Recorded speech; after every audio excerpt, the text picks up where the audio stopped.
So, Kate, I wanted to ask you about menopause. It's obviously a big area of interest amongst women and amongst the wider population. I think treatment attitudes towards it have changed a lot in recent years. Definitely.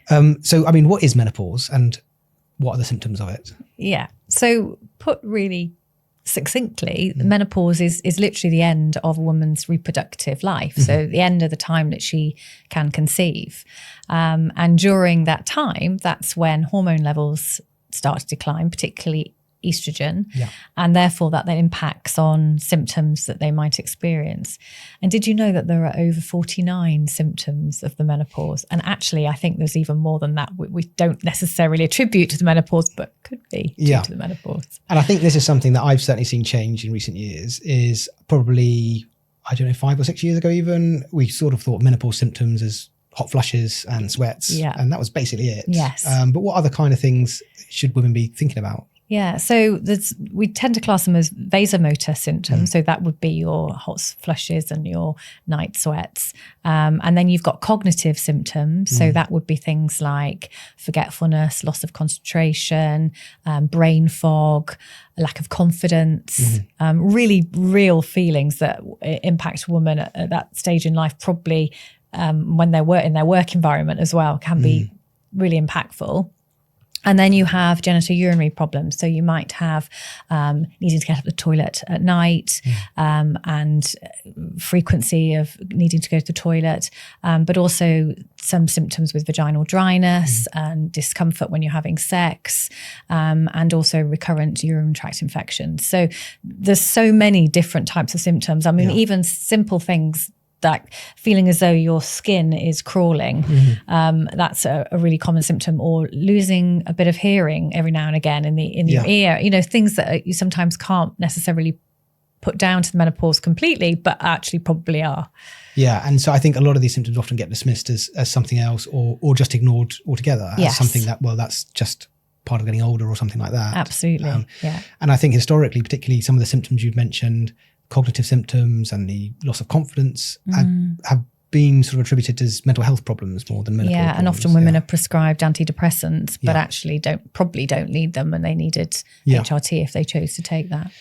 And so I suppose that goes on to HRT in terms of treatment options for menopause. I mean, obviously HRT is the big one, but what are the options available to women? So there's lots of options, and I think it's important to discuss all of those options so that you're not just suggesting that HRT is the only treatment. There are lots of treatments available, lifestyle being one of them. So we know that exercising, keeping a healthy diet, avoiding alcohol too much if you possibly can, avoiding spicy foods, those can really help to reduce hot flushes and night sweats, for example.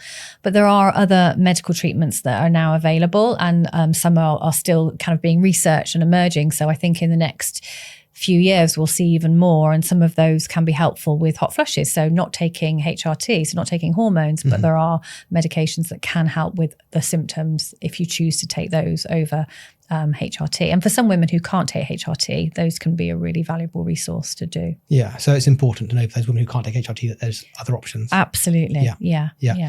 And when would you normally suggest starting treatment, or when can women expect to start experiencing these symptoms?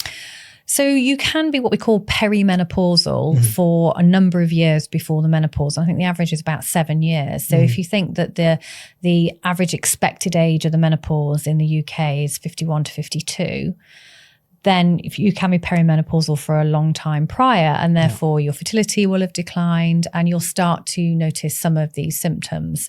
And again, like I said, there are over 49, but not all women. You certainly don't experience them all. So some women might experience hot flushes, some might not. But you may start to notice symptoms. You also might start to notice that changes in your cycle. So your menstrual cycle will become shorter or longer, and then eventually stop.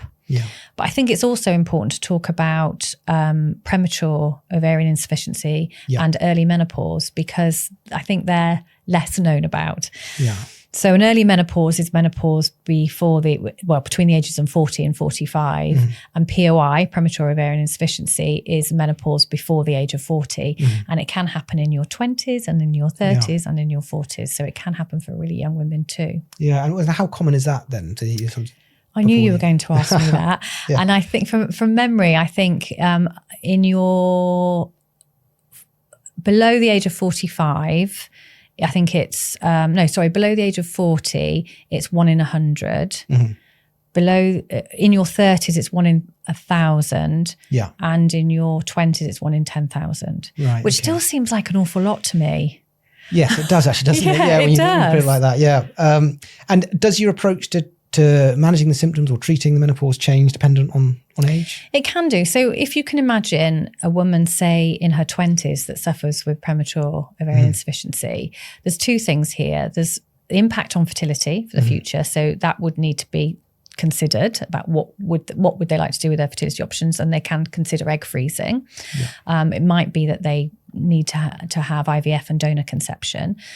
But to treat them, they may choose to take the combined pill as opposed to HRT, because HRT is so associated with women in their 50s that a woman in her 20s probably doesn't want to, especially as far as her peers are concerned, doesn't want to be kind of put into that category, and would actually like to have a normal monthly menstrual period or withdrawal bleed from the pill, which she might not get if her periods are stopped and she's not taking any treatment. And is it more important to be treated when you're young? If you have premature ovarian insufficiency or early menopause? Yeah, it is, because with the menopause, regardless of age, as we age, we start to lose bone density, and we can start to have impacts on our cardiac health as well, and our heart health.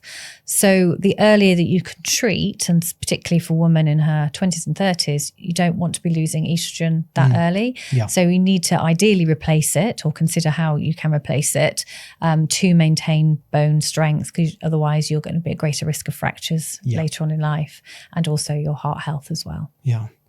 And so if someone suspects that they're going through menopause, perimenopause, premature ovarian insufficiency, what should they do? How do you investigate it? What's the way forward? So the first thing that I always suggest is keep a diary of your symptoms, because that can be really useful for your doctor to understand what is happening for you. If you are over the age of 45, we tend to diagnose based on symptoms alone.